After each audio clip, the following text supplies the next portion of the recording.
मेरी शादी को कुछ महीने ही गुजरे थे। मेरे पति एक प्राइवेट कंपनी में काम करते थे। उनकी नाइट ड्यूटी होती थी। मेरी ससुराल में मेरे सास-ससुर और मेरे पति और एक छोटा देवर और एक ननद रहते थे। मेरा देवर हर रोज़ एक नई फ़िल्म लेकर आ जाता है, जिसे मेरी ननद और मेरा देवर दोनों अकेले बैठकर देखते थे। एक दिन मैंने देखने की जिद की तो देवर ने कहा, "ये आपके देखने वाली फ़िल्म नहीं है।" मैं हैरान थी क्योंकि वह दरवाजे को कुंडी लगाकर देखते थे। मैं रात में वैसे भी बोर हो जाती थी क्योंकि मेरे पति सुबह आते थे और तब तक मैं कमरे में अकेले ही होती थी। मेरे देवर और ननद मुझसे कम ही बातें करते थे। देवर जब रात को आता, कोई ना कोई फ़िल्म की सीडी ज़रूर ले आता था और मेरी ननद और देवर दोनों कमरा बंद करके बैठ जाते थे। मेरे ससुराल में एक ही टीवी था, जो मेरे देवर के कमरे में ही होता था। मुझे उनकी यह हरकत बहुत अजीब लगती थी। भला ऐसी कौन-सी फ़िल्म थी जो बंद कर कमरे में सबसे चुपके देखी जाती थी? मैं सोचकर रह जाती थी। मैं कभी-कभी सोचती थी इसके बारे में अपने पति से बात करूं। फिर यह सोचकर नहीं पूछती थी, कहीं मेरे पति को यह न लगे कि मेरी बीवी मेरे भाई-बहन से जलन कर रही है। वैसे भी आजकल तो बेचारी भाभी बिना वजह बदनाम हो जाती है। एक दिन मेरी सुबह आँख खुली तो मेरे पति ड्यूटी से वापस आए हुए थे। मैं जल्दी से उठी और हाथ मुँह धोकर किचन में चली गई। फिर जल्दी सबके लिए और अपने पति के लिए नाश्ता बनाया और ट्रे में रखकर अपने कमरे में ही ले आई। तब तक मेरे पति भी हाथ मुँह धोकर कपड़े बदल चुके थे। मैंने कमरे में आते ही अपने पति से कहा, "जी नाश्ता कर लीजिए।" मेरे पति ने मुस्कुराते हुए मेरे हाथ से ट्रे लेकर नाश्ता करना शुरू कर दिया और मैं मुस्कुरा दी। मेरे पति ने पूछा, "क्या हुआ? हाथ पर चोट कैसे लगी है?" मैं हैरान हो गई और बोली, "कुछ नहीं, कल किचन में खाना बनाते वक्त हाथ जल गया था और मैं बताना भूल गई। फिर रात खाने के बर्तन धोया तो पानी की वजह से छाला बन गया।" मेरे पति ने कहा, "ध्यान से काम किया करो।" मैंने मुस्कुराते हुए ड्रामा के अंदाज में कहा, "जैसी आपकी आज्ञा।" मेरे पति ने कहा, "मेघा को कहा करो कि तुम्हारे घर के कामों में मदद कर दिया करे।" मैं कुछ सोचते ही चुप हो गई। मैंने कोई जवाब नहीं दिया। तो पति ने पूछा, "क्या हुआ?" तो मैंने कहा, "आपकी बहन तो सारा दिन कमरे में रहती है और रात होते ही आपका भाई आ जाता है। फिर तो दोनों कमरा बंद करके ही बैठे रहते हैं। वह मुझसे बात तक नहीं करते हैं, तो मैं काम का कैसे कहूँ?" मेरे दिल में आई बात फ़ौरन अपने पति को बता दी। मेरे पति ने सोचते हुए जवाब दिया, "चलो मैं खुद कह दूँगा।" मैंने पति से कहा, "अच्छा अभी आप नाश्ता करके आराम कीजिए," क्योंकि मैं जानती थी वो थके हुए आए होंगे। मेरे पति ने कहा, "तुम भी नाश्ता कर लो, ठंडा हो रहा है।" फिर हम दोनों ने एक साथ नाश्ता किया। उसके बाद मैंने कमरे की लाइट बंद कर दी और बर्तन समेटने किचन में आ गई और मैं अपने कामों में लग गई। मैं अभी हॉल का झाड़ू पोछा करके थक चुकी थी। सांस लेने के लिए 2 मिनट हॉल में रखे चारपाई पर बैठी ही थी कि मेरी ननद आकर कहती है, "भाभी नाश्ता बना दो।" उसने तेज़ अंदाज से कहा। मेरी ननद के बात करने का अंदाज़ ऐसा था जैसे सामने वाला उसका नौकर हो और वो मालकिन हो। मुझे शुरू से ही उसका व्यवहार बहुत अजीब लगता था, लेकिन मैं कहती किससे? सास से कहती तो वह कहती मेरी बेटी से जल रही है। घर का माहौल ख़राब ना हो इसलिए मैं चुप ही रहती थी। मैं चुपचाप किचन में आ गई। मैंने नाश्ता बनाकर अपने ननद के सामने रख दिया। जब तक मेरा देवर भी उठ गया फिर मैंने उसको भी नाश्ता बनाकर दे दिया और फिर अपने कमरे में आ गई। मैं अपने देवर के सामने बहुत कम जाया करती थी क्योंकि मुझे उसकी नज़रें बहुत अजीब लगती थी।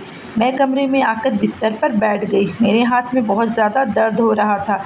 मेरी आँखों में आंसू आ गए। इतने में मेरे पति की आँख खुल गई। पति ने फ़िक्रमंदी से पूछा, "क्या हुआ?" मैंने अपनी आंसू साफ़ करते हुए अपने पति को बताया कि किचन में काम कर रही थी तो जले पर पानी लगने की वजह से दर्द होने लगा। मेरे पति ने कहा, "अरे तुम रहने देती, मेघा कर लेती ना। लाओ अपना हाथ दिखाओ।" मेरे पति ने मेरा हाथ अपने हाथ में लेते हुए देखा और फिर जिद करके मुझे हॉस्पिटल ले गए। डॉक्टर ने मेरे हाथ में पट्टी बांधी थी, साथ ही कुछ दवाइयाँ भी दी थी। हॉस्पिटल से मैं घर आई तो घर वैसा का वैसा ही पड़ा था। नाश्ता के बर्तन जो मैंने अपने देवर और ननद को दिए थे वो वैसे ही हॉल के टेबल पर पड़ा हुआ था। मुझे बहुत गुस्सा आया लेकिन खामोश थी। तभी मेरे पति ने चेयर पर बैठते हुए पूछा, "ये बर्तन अभी तक यहीं रखे हुए हैं?" मैंने कहा, "हॉस्पिटल जाने से पहले आपकी बहन और भाई को नाश्ता दिया था तो वो बर्तन ऐसे ही छोड़कर चले गए। मैं अभी उठा देती हूँ।" और बर्तन समेट कर मैं रखने लगी तुम रहने दो, डॉक्टर ने तुम्हें आराम करने को कहा है वरना चोट नहीं भरेगा। और मुझे चेयर पर बैठने का इशारा किया तो मैं उनके पास बैठ गई। मेरे पति ने अपनी बहन को आवाज़ दिया। मेरे पति ने अपनी बहन को मेघा कहकर पुकारते थे और एक छोटी बच्ची की तरह ही बात करते थे, पर वह किसी भी तरह से छोटी बच्ची नहीं लगती थी। वक्त पर शादी हो जाती तो 2 बच्चों की माँ होती। जी भाई, मेरी ननद मोबाइल चलाते हुए गुस्से के अंदाज में पूछने लगी। मेरे पति ने मेरी ननद से कहा, ये बर्तन समेट कर किचन में ले जाओ और इन्हें धोकर भी रख देना। वह गुस्से से अपने भाई की तरफ देखने लगी। मेरे पति ने कहा, इतने हैरान होने की ज़रूरत नहीं है, तुमने खाया है ना तो धोकर रख भी सकती हो, इतनी बड़ी हो गई हो, यह नहीं कि अपनी भाभी का हाथ बटाया करो। वह दोनों अपने ही दुनिया में मगन रहते थे और न ही बात करने की तमीज़ थी, जबकि मेरे ननद और देवर के बराबरी में मेरे पति बहुत ही अच्छे से बात करते थे। मुझे तो कभी कभी लगता था कि मेरे पति की मम्मी ने उन्हें ज़रूर कहीं से गोद लिया होगा या फिर मेरे देवर और ननद को। खुद ही सोचकर अपने ही सोच पर हंस देती थी। शाम को मेरे पति अपने ड्यूटी पर चले गए तो मैं हॉल पर आकर बैठ गई। मेरी ननद किचन में थी क्योंकि मेरे पति ने मेरी ननद को सख्ती से मना किया था कि मुझे घर का काम नहीं करने दे। पति ने मेरे ननद को सख्ती से मना किया था कि मुझे घर का कोई काम करने नहीं देना। अपने भाई की बात मानते हुए आज वो किचन में खाना बना रही थी। कुछ ही देर बाद दरवाजे पर दस्तक हुई। कौन है, मैंने दरवाजे के पास जाते हुए पूछा। भाभी मैं, मेरे देवर ने कहा तो मैंने दरवाज़ा खोल दिया। फिर मेरा देवर घर में दाखिल हुआ तो सीधा मेरी ननद के कमरे में चला गया, लेकिन जब मेरी ननद को कमरे में ना पाया तो आवाज़ देने लगा। फिर मेरी ननद ने किचन से आवाज़ लगाई तो वह किचन में चला गया। दोनों आपस में धीरे धीरे बातें कर रहे थे। मैं हॉल पर रखे सोफ़े पर बैठी हुई थी। मुझे उनकी बातें सही से सुनाई नहीं दे रही थी। फिर अचानक मेरे देवर का फ़ोन बजने लगा और वह कोई सीडी मेरी ननद को दे दिया और फ़ोन कान में लगाए घर से बाहर निकल गया। मेरी ननद ने खाना पकाते हुए वह सीडी वहीं किचन में रख दी। मैं किचन के बाहर रखे टंकी से पानी ले रही थी, लेकिन मेरी नज़र इन दोनों पर थी। मैं किचन में आ गई। मेरी ननद सब्जियां काट रही थी। मैं उनसे बातें करने लगी। वह मुंह बनाए कुछ बातों का जवाब देती और कुछ बातों को इग्नोर कर देती। मैं उसकी नज़रों से बचकर वह सीडी अपने पल्लू में छुपा लिया और मैं किचन से बाहर निकलने लगी थी कि वह सीडी मेरे पल्लू से फिसलकर ज़मीन पर गिर गई। मेरी ननद ने फ़ौरन मुझे देखा। मैंने अनजान बनते हुए पूछा, यह सीडी कहाँ से आई? और वह सीडी उठाए ताकि मेरी ननद को मुझ पर शक ना हो कि मैं उस पर और अपने देवर पर नज़र रख रही हूँ। या मुझे है, दे दीजिए। मेरी ननद झट से मेरे हाथ से वह सीडी छीन ली और जल्दी से वह सीडी लेते हुए अपने कमरे में चली गई। सबने खाना खा लिया तो मेरी ननद और देवर ने हमेशा की तरह कोई फ़िल्म लगा ली थी और दरवाजे को कुंडी लगा ली। मैं बोर होते हुए अपने कमरे में चक्कर काट रही थी। फिर अपने घर का फ़ोन मिलाकर बात करने लगी और फिर पता ही नहीं चला कि कब आँख लग गई। अगले दिन मैं सुबह उठकर हमेशा की तरह कामों में व्यस्त हो गई। फिर काम पूरा करके कमरे में आई तो मेरे पति ने कहा कि जब तक तुम्हारा हाथ ठीक नहीं हो जाता तुम अपने मायके चली जाओ, तुम्हें आराम मिल जाएगा और हाथ जल्दी ठीक हो जाएगा। मैं जल्दी तैयार हुई और बैग में कुछ कपड़े रख लिए और मैं अपने पति के साथ अपने मायके चली गई और फिर वहां पहुंचकर मैं रात में सो गई। मैं जब सुबह उठी तो मेरे पति का फ़ोन आया हुआ था कि मैं थोड़ी देर उनसे बात की और वह थके हुए थे और वह सो गए। उसके बाद फिर मम्मी ने मुझे नाश्ते के लिए बुला लिया। मैं नाश्ता के लिए हॉल में आ गई। मम्मी टेबल पर नाश्ता लगा रही थी। फिर हम सब ने एक साथ नाश्ता किया। मैं धीरे से बर्तन समेटने लगी। मेरी बहन ने मुझसे कहा, अरे दीदी बैठे रहो, ये काम तो मैं कर लूँगी। मैंने कहा, वहाँ भी तो करती हूँ ना, यहाँ भी कर लूँगी। मेरी बहन ने मुस्कुराते हुए कहा, नहीं, कोई ज़रूरत नहीं है, आराम के लिए आई हो तो आराम करना, वरना जीजा जी क्या कहेंगे। मेरी सास और साली ने मेरी पत्नी को आराम करने भी नहीं दिया। मेरे हाथ से बर्तन लेकर किचन में चली गई। मैं ऐसे ही बैठी थी कि अचानक दरवाजे पर दस्तक हुई। मैंने पूछा, तब मालूम हुआ कि मेरी दोस्त थी जो हमारे ही गांव में रहती थी और मेरे आने की खबर मिल गई थी तो वह मुझसे मिलने आ गई। मेरी दोस्त ने मुझे गले मिलते हुए पूछा, कैसी हो? बिल्कुल ठीक हूँ, तुम सुनाओ? मैंने मुस्कुराते हुए पूछा। उसने कहा, मैं भी ठीक हूँ। मैंने उसे हॉल में रखे सोफ़े पर बैठने को कहा तो वह बैठ गई। फिर मैं भी उसके साथ बैठी रही और फिर मेरी दोस्त ने, क्या यार, कहा, क्या यार, तुम तो शादी के बाद मुझे भूल ही गई हो। मैंने कहा, क्या करूं, शादी के बाद इंसान जिम्मेदारियों में बंध जाता है। और वह हंसते हुए बोली, जीजा जी ने रुकने के लिए कैसे भेज दिया। किचन से निकलते हुए मम्मी बोली, वह तो इसका हाथ जल गया था ना, इसलिए आराम करने के लिए आई है, वरना अब भी उसे अपनी मम्मी की कहाँ याद आती है। मैंने मम्मी को गले लगते हुए कहा, मेरी प्यारी मम्मी, अब बस करो। मम्मी ने हंसकर कहा, तुम दोनों बैठकर बातें करो, और खुद दोबारा किचन में चली गई। फिर मैं और मेरी दोस्त हम पुरानी बातों में मग्न हो गए। मेरी दोस्त ने कहा, तुम्हें याद है वो आंटी हमारे गांव में रहती थी, अपने पति के मरने पर मास्टर चाचा से शादी कर ली। मैंने कहा, हाँ मुझे याद है, लेकिन क्यों, क्या हुआ। मेरी दोस्त ने बताना शुरू किया कि आंटी ने जब मास्टर चाचा से शादी की थी तो उससे पहले मास्टर चाचा का एक बेटा था, जिसके बारे में हमेशा गांव में सुनते रहते थे, किसी न किसी से झगड़ा हो गया। मैंने कहा, हाँ ये बातें तो मुझे याद है, मुझे तो शुरू से ही मास्टर चाचा का बेटा खतरनाक लगता था। मेरी दोस्त ने कहा, तुम्हें पता है, अभी कुछ दिन पहले ही एक दिन आंटी उस लड़के के कमरे में चली गई, तो उन्होंने देखा कि वह अपने कमरे में बैठा मोबाइल पर लड़कियों का फ़ोटो देख रहा था। उस लड़के को जैसे ही मालूम आया कि आंटी ने उसे देख लिया, तो वह उसे डरने की बजाय आंटियों को भी धमकियां देने लगा कि अगर किसी को यह बात बताई तो उनके साथ अच्छा नहीं करेगा। लेकिन फिर भी आंटी ने चाचा को बता दिया। उन्होंने अपने बेटे को बहुत मारा और वह लड़का गुस्से में घर छोड़ दिया। एक दिन आंटी किसी काम से बाहर गई थी। उनके पहले पति से जो उनकी बेटी थी, उसे वह पकड़कर उसके साथ ज़बरदस्ती कर ली।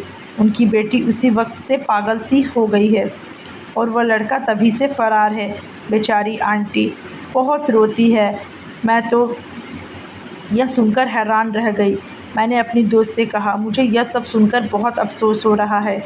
फिर थोड़ी देर बाद मेरी दोस्त अपने घर चली गई, लेकिन मेरे दिमाग में यह सब बातें ही चल रही थी। फिर मैं अपने दोस्त के साथ आंटी के घर चली गई। मुझे देखकर बहुत दुख हो रहा था कि जवान बेटी पागल है ना, उनके लिए बहुत दुख की बात है। मैं उनको कुछ दिन पहले ही देखी थी, वह इस वक्त क्या से क्या हो गई थी। फिर मैं घर में आ गई। कुछ दिन मायके रुकने के बाद मेरे पति मुझे लेने आ गए और मैं उनके साथ घर आ गई। मेरा हाथ अब बिल्कुल ठीक हो चुका था। मेरे पति मुझे घर छोड़कर अपने नाइट ड्यूटी पर चले गए। मुझे पानी पीने की प्यास लगी तो मैं किचन में पानी लेने चली गई। पानी का बोतल और गिलास लिया।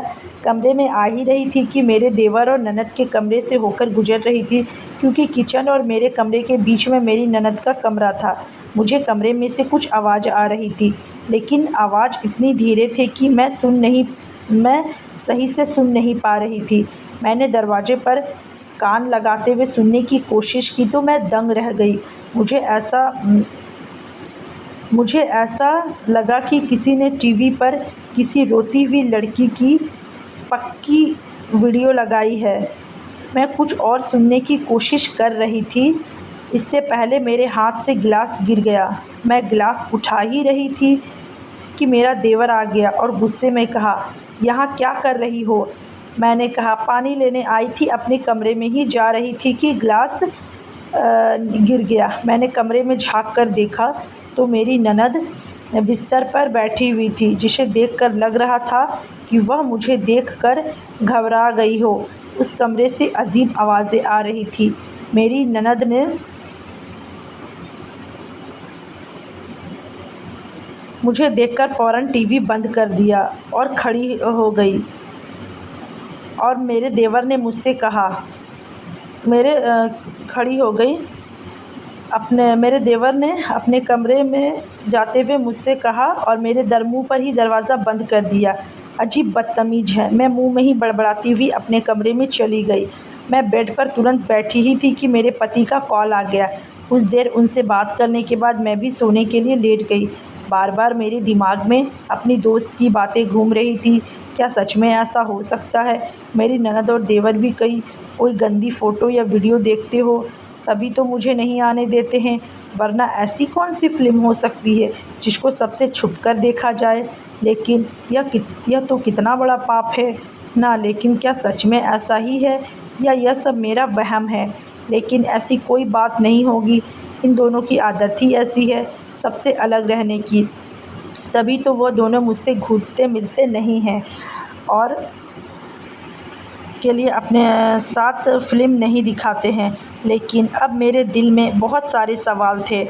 मुझे समझ में नहीं आ रहा था कि मैं क्या करूं। यह सब बातें सोचते सोचते मेरा सर दर्द करने लगा। मैं नींद की दवा ले ली और सो गई। सुबह उठी तो हमेशा की तरह वक्त पर मेरे पति नाइट ड्यूटी से आकर सो गए थे। ड्यूटी से उनके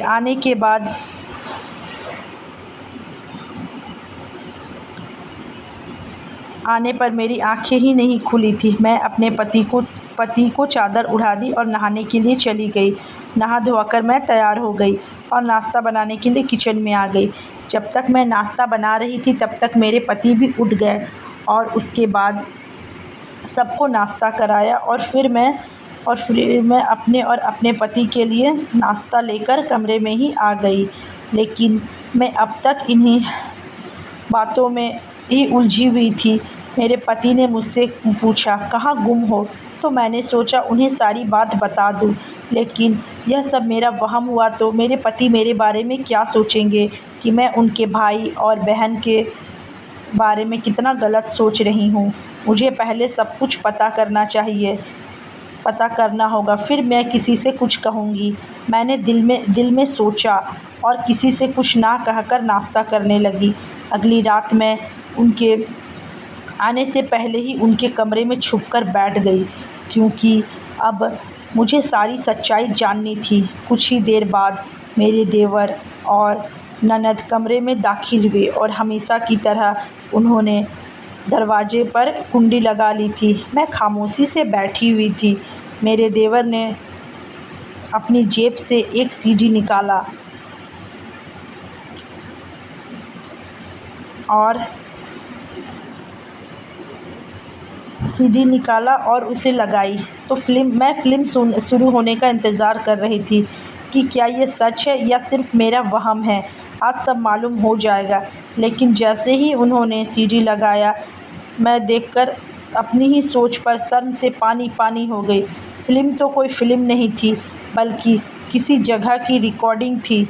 देखने से मालूम हो रहा था कि कोई छोटा सा कमरा है जिसमें एक दरवाज़ा है और एक खिड़की नज़र आ रही थी। उसमें बहुत सारे बच्चे थे जिनकी उम्र 4-5 साल से 16 साल तक की थी। उसमें लड़के लड़की दोनों थे और वह एक कमरे में पड़े हुए थे। उन्हें देखने से मालूम हो रहा था कि जैसे उन्हें बहुत दिन से पकड़कर यहाँ रखा हुआ है।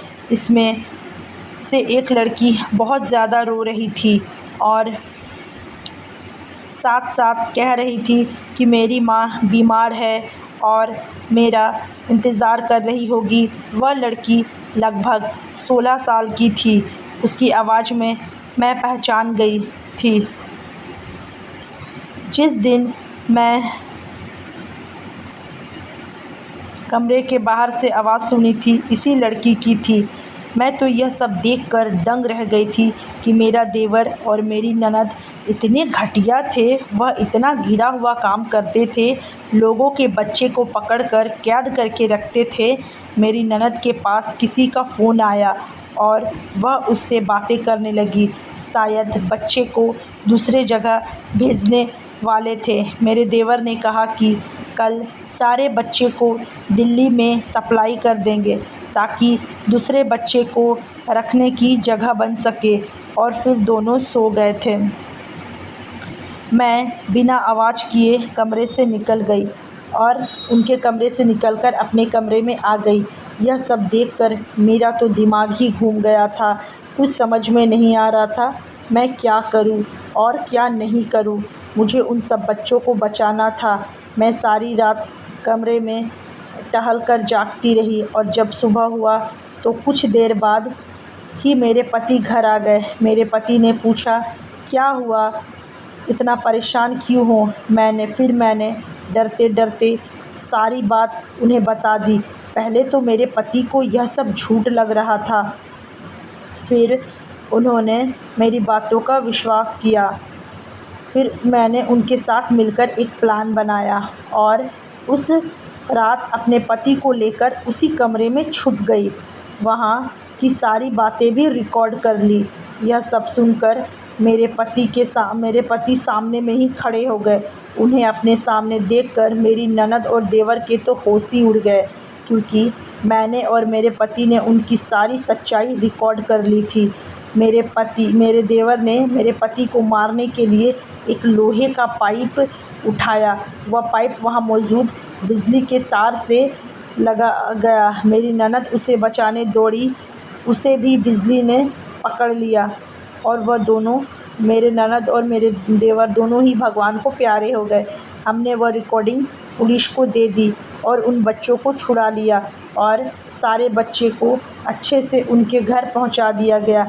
अब मैं अपनी ज़िंदगी में बहुत खुश हूँ और मेरे पति मुझसे बहुत प्यार करते हैं और हम दोनों के अब 2 बच्चे भी हैं और वो बहुत अच्छे इंसान हैं और उन्होंने मेरे पति ने सच का साथ दिया और उन बच्चों को छुड़ा लिया और सारे बच्चों को अच्छे से उनके घर पहुंचा दिया।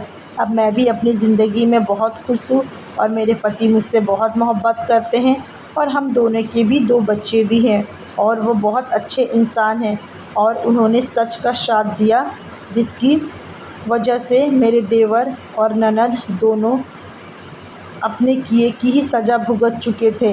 इंसान कितनी ही होशियारी से गलत काम क्यों ना करे, एक ना एक दिन सबके सामने आ ही जाता है। ना जाने दोनों ने अपने माँ बाप की बस बद्दुआएं ही ली थी, इसलिए उनकी ऐसी मौत हुई है। धन्यवाद दोस्तों। कहानी अच्छी लगी होगी तो वीडियो को लाइक ज़रूर कीजिएगा। चैनल पर नए आए हों तो चैनल को सब्सक्राइब करना बिल्कुल भी नहीं भूलिएगा। मिलते हैं एक अच्छी सी कहानी के साथ, तब तक अपना ध्यान रखिएगा। Bye bye, take care.